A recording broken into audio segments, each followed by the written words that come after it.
Hi guys, I'm Aussie Villain and welcome to the Summer Transfer Special as we move from Season 11 into Season 12. And, well, first up, apologies there was no episode yesterday, but hopefully we'll make up for it today. A day late, but hopefully not $1 short.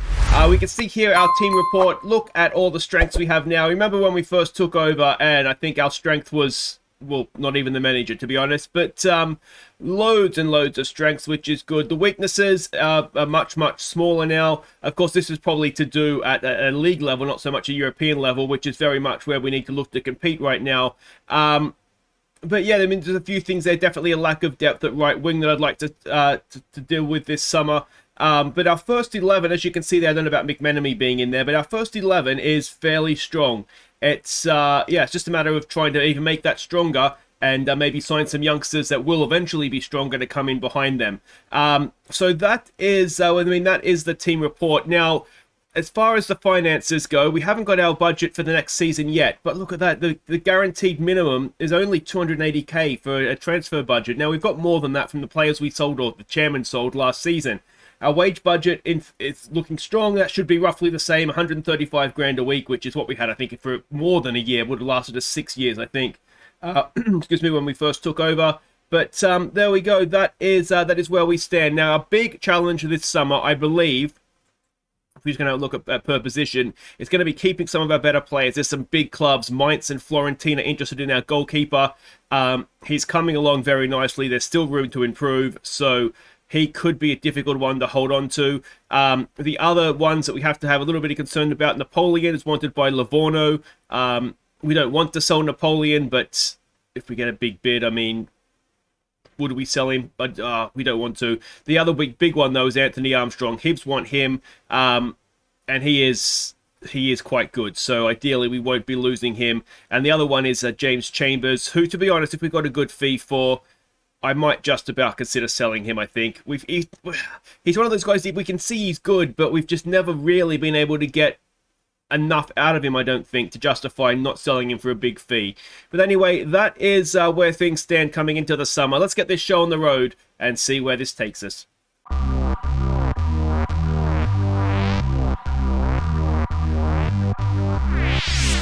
Alright, I got my passport, I got my wallet. Now, where are my sunglasses? Hello? Oh, hi, Mr. Chairman. Yeah, I just can't find my sunglasses, mate. Mate, it's always a pleasure to talk to you when it's not the transfer window. You know that. Next season's budget. I would love to know what we've got. I'm sorry, how much?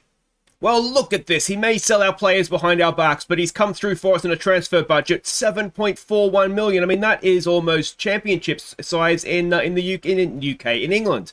So that is absolutely mammoth. We can really do some damage with that.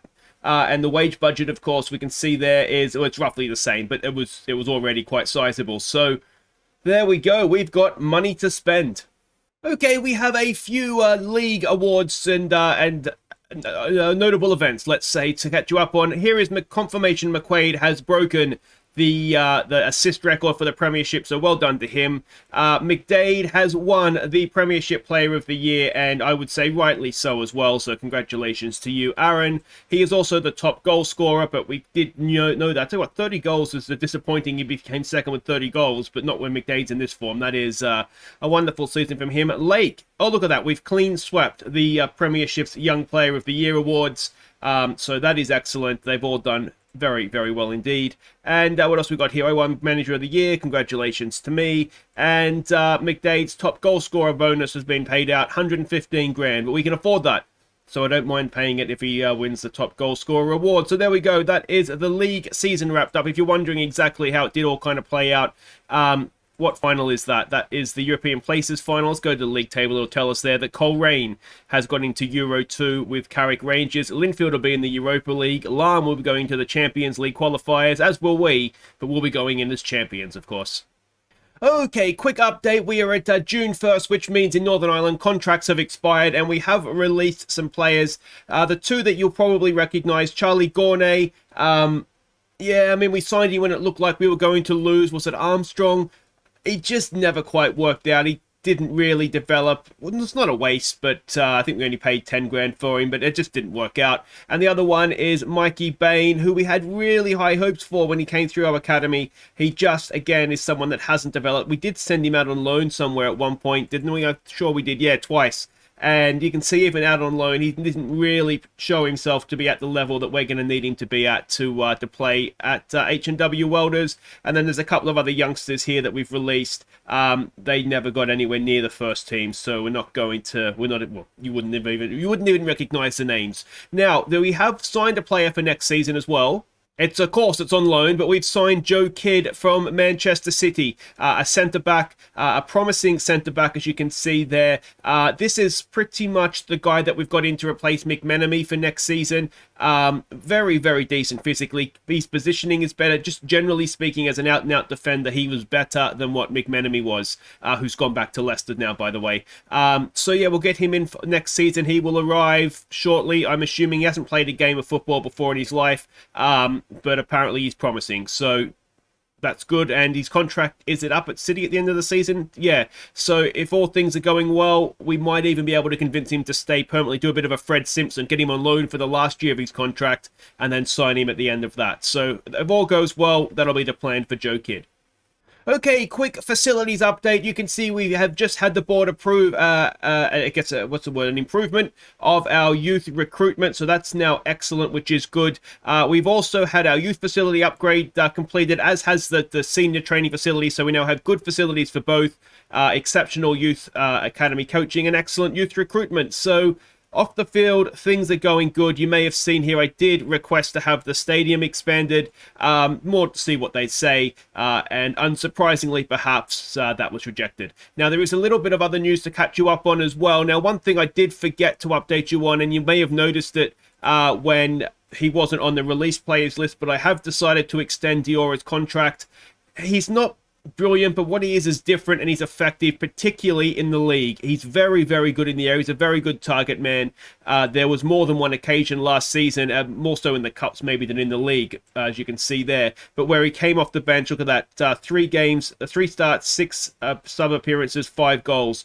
There is more than one, as I said, more than one occasion where he's come off the bench and rescued us. So we have extended him. He's only on £850 a week, so it's not big money or anything. So that has happened. And something else that has happened is that Rory King is going to be joining Peterborough for $210,000. His contract was up at the end of this season, and I wasn't going to necessarily extend him, so I thought let's just see if there would be anybody out there that would want him, and Peterborough did. So it does weakness a little bit further right now at right wing, but I'm sure we'll find someone to get in. He was a very good player for us, very effective off the just in the league generally.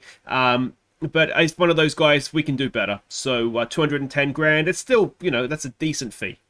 All right, drink up, Welders fans. Next round's on me. Hello? Lan, what do you want? Who? Gavin McGreevy? We sold him to Linfield, didn't we? That was Jordan. So who's Gavin? You want to sign Gavin McGreevy from us?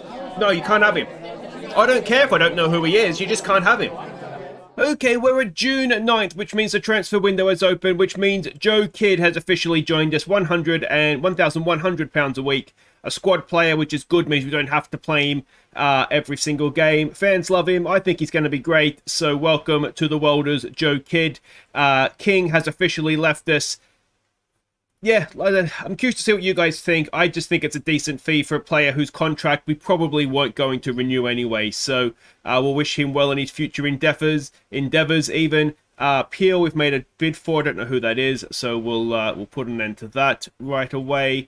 A couple of other things here just to quickly catch you up on is that we've had a bid come in for Chambers. I'm not going to sell him for that. We rejected a bid of over £1 million last January, I think. So unless we get up to that sort of money, he won't be going anywhere. And I've rejected a bid for one of our youngsters from Larne, just because it's Larne. I don't think he's ever going to play for us. He might make it as a squad player, but we're certainly not going to be selling to Larne, are we? Well, Aaron McDade's only gone and done that again. For the second year in a row, he has won the European Golden Shoe. He is the top goal scorer in European football. And, well, that look at that. How many players have won this back-to-back? And Mbappe's won it a couple of times. Messi has won it 3 times in a row. We're going for that sort of record next season. And Aaron McDade, I mean, it's just... Cristiano Ronaldo's won it back-to-back. I mean, Messi's won it a few times, hasn't he, back-to-back? But not many players in the history of European football have won it back-to-back. And, well, Aaron McDade has. All right, a quick update on European matters. Now, we have moved up despite a relatively poor season in terms of results, I suppose, rather than sort of the competition we were in. We did move up 4 places to 40th in the rankings. So that's, I mean, that's spectacular, isn't it? If we go down there, we can see we're ahead of the likes of Dynamo Kiev, Shakhtar Donetsk, Zenit St. Petersburg, Wolfsburg, Hoffenheim, Dynamo Zagreb. I mean, there's some big Partizan, some big European teams that we're ahead of. Now, this coming season, we have 6 coefficient points to defend. Now, last season, we got 6. So, yeah, it's going to be a little bit tougher for us this season. If we go and have a quick look at the nations coefficients table, you can see we've moved up to 9th. Now, what that means is that for next season, the winner of the league automatically goes into the group stage of the Champions League. That is massive. We win the league, we guarantee ourselves, was it 12, 14 million pounds, whatever it works out to be, plus usually get a little bit of TV money at the end. So that is absolutely mammoth news. Oh, the league just got a whole lot more important. As much as anything, it's denying somebody else from getting that automatic spot into the group stage. So, yeah, massive news. We have breaking news this evening out of H&W Welders, where manager Aussie Villain has broken the club's transfer record with the signing of Larne midfielder Graham Upritchard for £850,000. Now, for more on this story, we crossed live to local reporter Eamon Murphy. And Eamon, what has been the reaction to this signing? Tanks, yes, the Welders manager is believed to be delighted to have stolen a player away from Larne. Meanwhile, the Welders chairman is believed to be seeking a deal to sell the player back to Larne.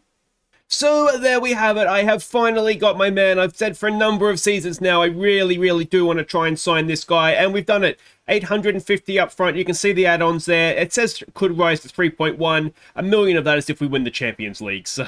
if we do that, well, then they can have £1 million, can't they, really? But you can see already a 2-star player, which is roughly a good Premiership player, potentially could be absolutely huge. We're only paying him £550 a week as a breakthrough prospect. He'll be much better than that. You can see the other ins and outs of the contract there. And, well, the fans like him. Let's have a look at what we've got. 17-year-old promising midfielder. And, well, already a very good passer of the ball. Yeah, there is really a lot to like about him. So I think he's going to do really well for us. You can see already valued at 1.6 million.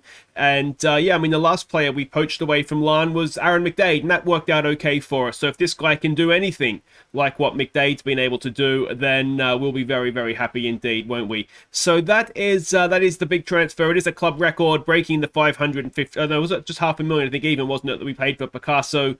So yeah, I'm really happy to finally get him in and to weaken Larne as well, which is important. So let me know what you think of the transfer, and I'll be back when we have something else done. Waiting for contracts to expire. I don't like to spend too much money before contracts expire, just in case something else, a player comes up on a free transfer and we can save ourselves some money. We've taken a little bit out of the transfer budget for the scouting budget, so we can scout all of Europe now. And yeah, there's a lot of interesting players that the scouts are finding, that's for sure. Okay, we have another signing to announce. Martin Brady, a 22-year-old winger. We've signed him on a free transfer. He was released by Tottenham, I think. Now, we're paying him more in wages than ideally I would like to, but we do have a wage budget with a lot of room in it, so I'm not too worried about it. But it's a 3-year deal on 5.5 grand a week. We've signed him as a fringe player, moving forward to a... a squad player for next season. You can see the rest of the contract details there. The fans aren't sure about him. I'll be honest, I'm not completely sure about him either, but what we've signed is a right-footed winger. We're going to retrain him to play on the right. He's a better crosser than dribbler. He's not too bad, physically. He's not too bad mentally. He's okay for a winger, technically. He's here to be back up to Scully, and hopefully, hopefully he'll do okay. That's all we can really ask for him to do. Was it Tottenham he was released from? Oh, it was West Ham he was released from. You can see he's played in League One and League Two. He's gone backwards, which maybe isn't a great sign. But like I say, he's here. We'll see what he does, and hopefully he will do okay. Now, I did say he's here to provide backup to Scully. If we go to the medical center, Scully has managed to injure himself in pre-season, 3 to 5 weeks. It's early July, so he should be back certainly for the start of European qualifiers. But yeah, obviously that's not ideal. And speaking of European qualifiers, you can see that the league season actually starts before the qualifiers do, and we're straight into the playoffs. That is why. So we've got one game basically one tie to get through before into the group stage. But the upside to that, of course, is guaranteed Europa League football. So yeah, we've got an uninterrupted preseason. We'll have 2 league games under our belts as well, so we should come into that game fairly well ready to go. So like I say, hopefully it's still about a month away before that happens, so hopefully Scully will be back, but obviously 3 to 5 weeks suggests there is a chance that he won't be. All right, we have another signing. This is hopefully the solution to our backup goalkeeper problem. Not that there's a problem, but hopefully a backup goalkeeper for us. Shane Finnerty, £79,000. We've signed from Accrington Stanley. Who are they? Well, you can see there, just over £2,500 a week. He has signed as a backup, so he's not going to be complaining if he doesn't get game time. You can see the rest of the ins and outs of the contract there. Let's have a look at him. I think he's going to be quite solid. What I don't like is the eccentricity and not a great first touch, but a good reflector, so he should be a good shot stopper. Jumping reach and balance is good as well. He should just be a solid goalkeeper for us. Now, his career to date, as I said, Accrington Stanley, he's had 2 good seasons one in League 2, one in League 1, and sort of a bit of an in and out goalkeeper before that. So he comes in good form, you would think anyway, having been a first choice goalkeeper. We put him back to the bench, and hopefully he'll do okay for us. Now, we did make another signing as well, and it was this guy, Francesco Ballestella. Now, you may notice the red WP there. He doesn't have a work permit. He's only on £500 a week. We signed him on a free, and I thought, for £500 a week, it's worth taking the risk. And what the plan is to try and loan him out, probably back to Italy somewhere anyway, and hope that he gets a work permit down the line. So that's what we're looking to do. He was released by Bologna, hadn't played a game for them. If you see there, we do have some bids in for him. 2 Serie A clubs. There's a few other clubs as well, but 2 Serie A clubs. Ideally, what will happen is one of them will get promoted to Serie A, and that should get him a work permit then. Whichever one he goes to, not one of them. I don't want the other one to get promoted. But let me know what you think. I do think it's worth the risk. He's potentially very good. He's only on £500 a week and a free transfer. Worst case scenario, how much is that going to cost us a year? 25 grand a year or something? I think that's worth the risk compared to what we could get if we can get him a work permit. We're almost at the start of the Premiership season. A couple of days to go. A few more transfer irons in the fire. So we'll either come back to end the episode, or maybe we'll unveil a new signing or 2. Okay, we are at game day for the first game of the Premiership season, and that means, of course, the end of the episode. We will come back next episode for the opening day game against Glentoran, and then we'll have the first leg of a yet-to-be-determined Champions League's qualifying playoff round. But let's have a look and see the squad we've got to start the season. If we start up front, Aaron McDade, who, of course, is a goal-scoring machine in the league. We've got Picasso, who we're hoping as a deep-lying forward in Europe is going to do a good job for us. Then we've got Diora, who is just sort of a general backup option in the league. And, of course, youngster Gary Turpey, who has shown a lot of progress so far, though those star ratings, certainly the potential star rating, has dropped away a little bit over the summer. Hopefully that'll come back. We're in a tutoring group trying to get rid of that unambitious personality. Obviously, so far that hasn't happened, but he's also 17, which means he's turned professional. So hopefully he's training full-time now. He will continue to improve. I am trying to get in another striker, sort of spoiler alert there. Hopefully, before especially Europe starts, we will have at least one more striker in there. If we drop back to the number 10, we know that Armstrong's been an absolute quality for us in there. We've also got Napoleon, who can serve as a backup to him. Chambers, who in theory should be able to do it, though we've seen he does tend to struggle. We've had a bid come in, or we've had bids come in for him. Colchester got up to 1.7, sort of all told, with different add-ons and that. But obviously he is still here. And the other one is Mr. X-Ray Vision. You can see his transfer list. It's the last year of his contract. If we could sell him this window, we will. If not, we'll keep him as backup. But it'll be his last season with us, I think. we've just moved past Mr. X-Ray Vision, haven't we? Though he has been a good player for us. Over on the right, we have Scully, and we have he's going to be fit for Europe. He's not going to be here for the opening game, but he will be fit. We have Hodel as well. And the other one that we have who isn't showing up here is Brady, who we're retraining in that role, who we've, of course, signed this season. Over on the left, where we know Armstrong, he can play over there. The main two, though, are Dylan Lake, who was sensational last season, and Martin McKay, who is arguably even better than him. He's coming on loan for this season as well, so they'll be the main two. Chambers can play over. There's a lot of guys that can play over there, but it'll be Lake and Mackay that share that role. Dropping back into midfield again, we know Armstrong can play back here, but we've got Munier, who is another season on loan for him.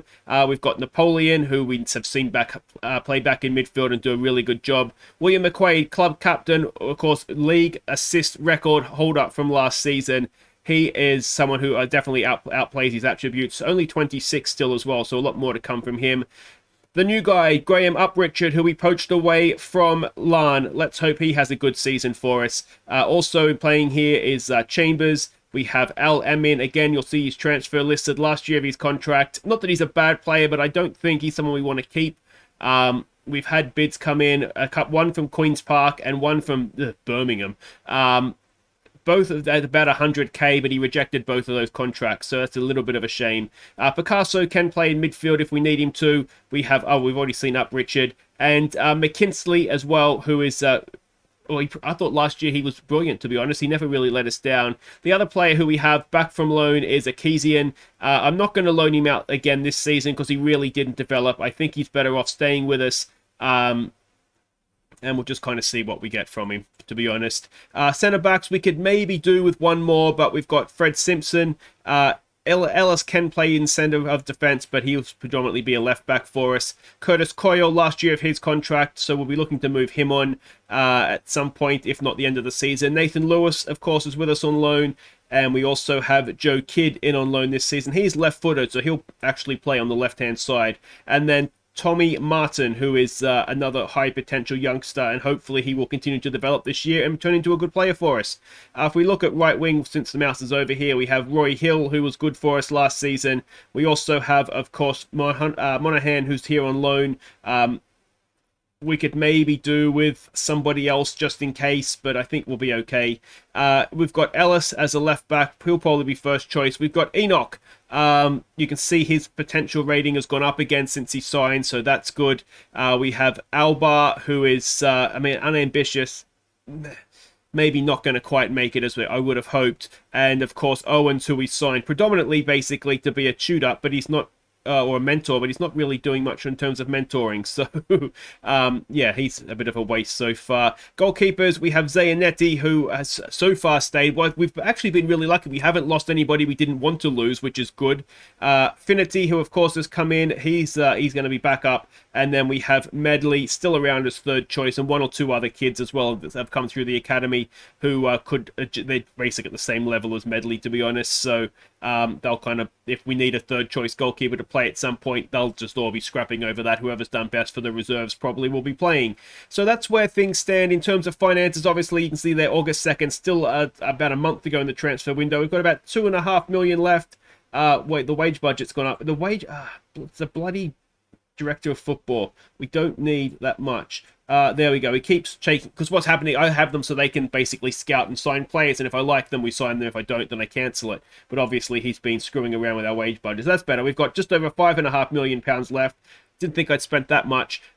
Plenty of money left in the wage budget as well. We'll never spend that much money, I don't think. And so that is all looking very, very good. If you've enjoyed that, guys, make sure you hit thumbs up. Don't forget to subscribe if you are new. Let me know what you think of the windows so far, what else we need to do.